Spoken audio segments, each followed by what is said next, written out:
ሰን ማውራት አለብን። እየሰማሁሽ ነው። እኔ ሚስትህ እንደሆን ትፈልጋለህ? ሚስቴ እንድትሆኝ ባልፈልግ ፍቅረኛ ያደርግሽ ነበር እንዴ? እንደዛ ከሆነ ከዛሬ ጀምሮ ቲክቶክ መስራት ታቆማለህ። መተንፈስ ታቆማለህ እያልሽኝ ነው? ከሞትኩኝ እንዴት ነው ፍቅረኛሽ መሆን የምችለው? ወይስ ፍቅረኛ የነበር ለማለት ነው?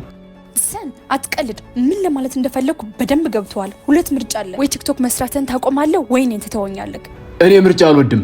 እኔ የምፈልጋቸው ነገሮች በሙሉ ከምርጫ ውጭ ናቸው። ቲክቶክ ቢዝነሴ ነው፣ የሚያኖረኝም እሱ ነው። አንቺ ደግሞ አናኗሪ ነሽ። ቲክቶክ ገንዘብ የሚሰጠኝ ነው፣ አንቺ ደግሞ ገንዘብ የምትወስጅብኝ ነሽ። በምን ሂሳብ ነው ከኔና ከቲክቶክ ምረጥ የምትይኝ? ቲክቶክን ከኔ መረጥ? 1000 ጊዜ። ቲክቶክ እኮ አፕሊኬሽን ብቻ ነው። ሁልጊዜም ራሱን ለውድድር የሚያቀርብ ሰው መጨረሻው ሽንፈት ነው።